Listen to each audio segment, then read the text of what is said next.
Tous, de vous retrouver pour une nouvelle table ronde. Ah, le col, pardon. Ah, d'accord. Voilà.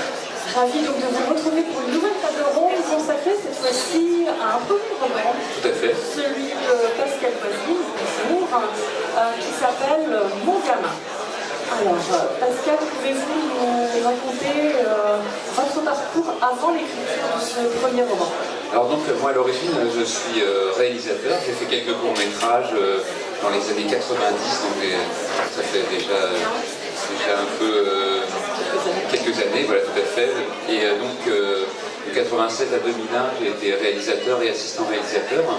Et en 2001 mon producteur m'a proposé d'être assistant sur un film qui se tournait dans un hôpital psychiatrique en Picardie.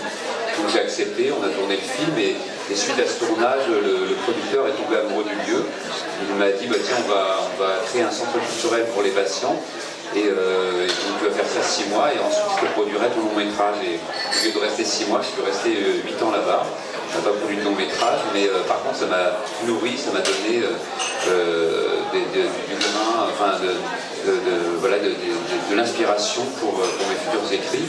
À l'origine je voulais faire plutôt un film et puis depuis l'âge de 8 ans j'avais envie d'écrire un roman et je me suis dit que le sujet s'y prêtait peut-être et donc j'ai écrit ce premier roman suite à cette expérience. Alors on va parler directement de votre héros, voilà. Marc Thierry. Voilà, tout à fait. Et de son...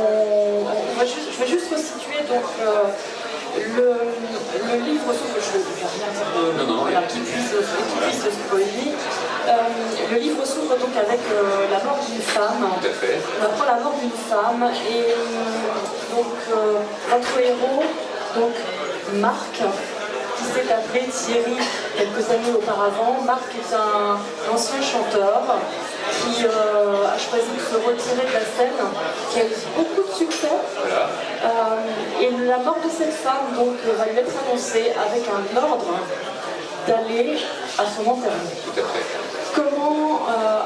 Comment l'idée donc de ce héros vous est-elle venue et comment avez-vous construit ce personnage? Est-ce qu'il y a eu des musiques, parce que la musique est très importante dans sa vie depuis le départ. Donc, comment l'avez-vous construit? Est-ce qu'il y a eu un plan? Est-ce que pour différencier justement la tranche de vie de Thierry et la tranche de vie de Marc? Oui, alors le personnage qui est venu en premier, c'est peut-être le personnage de Francis qui vient. Voilà, donc on évoquera après. Non, à l'origine, au tout début, le personnage devait être il y a eu un moment les prêtres chanteurs. Ça a failli être ça et après je me dis non c'est peut-être un peu too much. Donc je savais où j'allais, donc je ne peux pas trop en dire, mais donc et ensuite oui la musique est venue en fait petit à petit. En fait c'est l'année de l'année 77, puisque voilà, c'est l'année de la mort d'Elvis, et il fallait un événement marquant des années 70 pour situer vraiment l'action. À l'origine situer l'action 76 durant l'été de la sécheresse, il n'y avait pas d'événement marquant. Et en regardant 77, j'ai vu la mort d'Elvis, donc je pense que c'est le fait que Elvis soit mort cet été-là, un événement marquant qui a rendu le roman très musical. Peut-être que si ça avait été un cinéaste ou un acteur, peut-être que je n'aurais peut-être pas axé le roman sur la musique. C'est vraiment la date qui a donné la note voilà, du roman. Parce qu'on a l'impression d'entendre vraiment toute la discographie d'Elvis Presley durant tout le roman. Voilà. Puisque Elvis Presley a un lien avec un des personnages, on ne va pas trop en dire. Et justement la musique, alors le roman débute aussi avec pour Thierry, parce qu'il y a eu un changement de nom donc, à un moment donné, Thierry répond à une radio, je crois. Un concours lancé par une radio, voilà. Qui s'appelle donc la bande originale de votre vie. Voilà, tout à fait. Et alors vous, si je vous pose la question, la bande originale de votre vie, qu'est-ce qu'on trouverait si on vous demandait les musiques là? On trouverait fait, si. Non, pas Elvis, par contre, mais par contre, celle évoquée par Thierry, donc Pink Floyd, Gainsbourg, tous ces chanteurs-là, donc on les retrouverait. On voit dedans, donc oui, il y a un chapitre justement sur cette bande originale. Et là, ce sont vraiment les musiques que moi j'aime en fait. D'accord. Est-ce que, pour écrire donc, ce roman, déjà en combien de temps l'avez-vous écrit? Et est-ce qu'il y a eu plusieurs versions? Est-ce que vous l'avez envoyé à différentes maisons d'édition en retravaillant après à chaque fois? Ou alors est-ce que comment est-ce que vous avez été découvert? Alors moi je suis assez insatisfait toujours, donc il y a une première version, je pense que j'ai mis 8-9 mois pour écrire la première version, mais j'ai mis peut-être un an et demi à recouper, à retravailler. Et donc j'ai fini de l'écrire, je me souviens, le 17 janvier 2017. Donc je l'ai envoyé le 18 et le 18 janvier, le 30, Kalman Levy me rappelait pour me dire voilà, est-ce que vous êtes disponible pour venir signer votre contrat quoi. Donc moi je pensais pas, je l'ai vraiment écrit pour moi. Et autour de moi on me disait bah, t'as écrit un roman, tu devrais l'envoyer, je n'osais pas. Puis donc je me suis dit bon bah finalement je vais l'envoyer quand même. Et donc ça a été très vite, j'ai pas eu le temps d'attendre en fait. Voilà. Donc j'ai envoyé oui, vraiment la version qui est quasiment celle-ci. Il y a eu quelques. Moi j'ai tendance à beaucoup couper. Chaque fois, donc, mon éditrice me disait bon bah là ça serait bien que tu parles de ça. Je dis ah bah non, je l'ai. Donc j'allais dans ma corbeille. Je ressortais, elle m'a dit oui c'est bon en fait la version qui est publiée c'est plutôt celle que moi j'avais censurée. Quoi. Et donc on a. Puisque vous venez du cinéma, est-ce qu'il est très visuel? Voilà, c'est un roman très visuel. Ouais. Est-ce que vous avez l'idée un jour, soit vous, de l'adapter à l'écran, ou éventuellement est-ce que quelqu'un vous a déjà proposé de le faire? Alors non, pour l'instant personne, mais moi j'aimerais bien j'ai des amis réalisateurs qui m'ont dit si, faut que tu le fasses. Moi je comptais plutôt même leur proposer à eux, ils m'ont dit non, c'est pour toi. Donc oui, en idéal, ouais, c'est un jour, peut-être pas forcément le réaliser, mais du moins participer à l'écriture. Donc parce qu'en fonction des retours que j'ai eus, je sais qu'il y a certains personnages qui marchent vraiment très bien, alors peut-être les pousser un peu plus, les rendre un peu plus présents encore dans le film. Même raconter, parce que là il y a plusieurs voix dans le film, je pense que dans le roman, pardon, et dans le film, il en faudra peut-être qu'une, peut-être raconter par exemple tout du point de vue de Francis. Voilà. Voilà, tout à fait.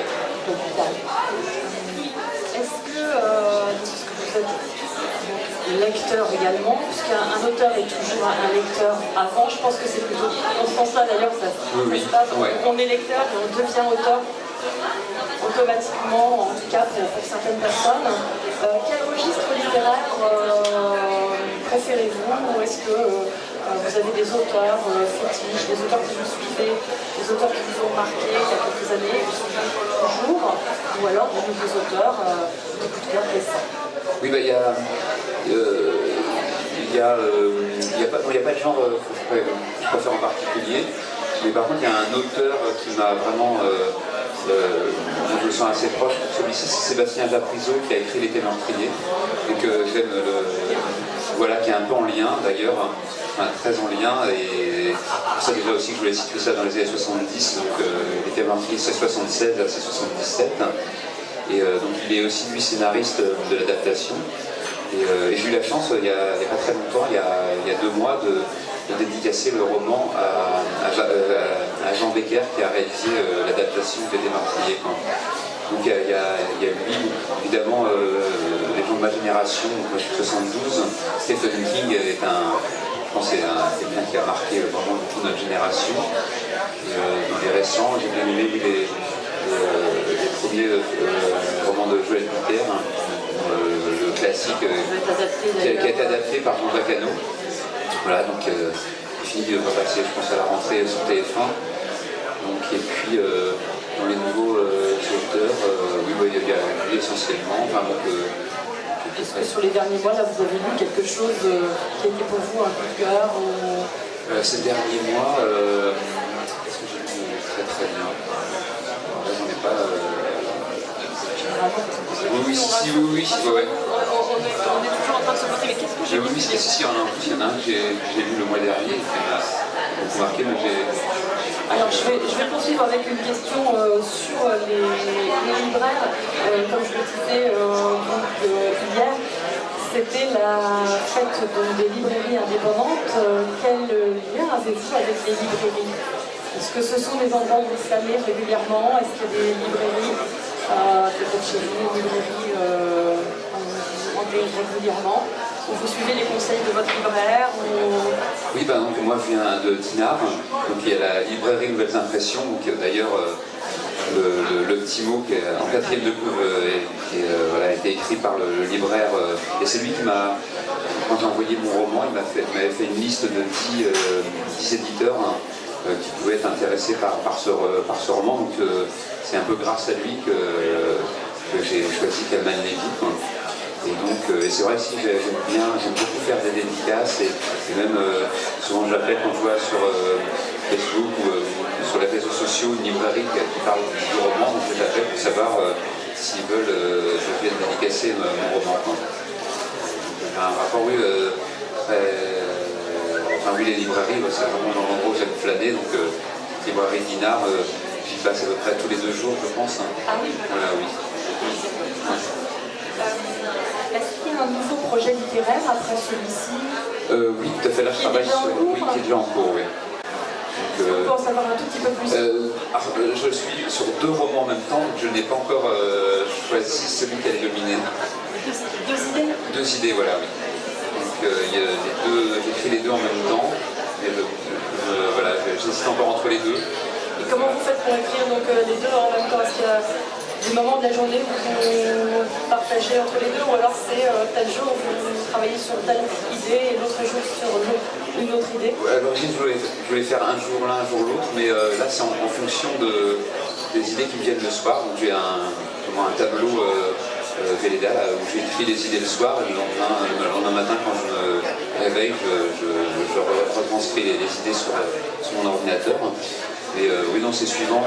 Si dans la journée, je regarde, bah, tiens, ça va concerner ce roman, ça va concerner celui-ci.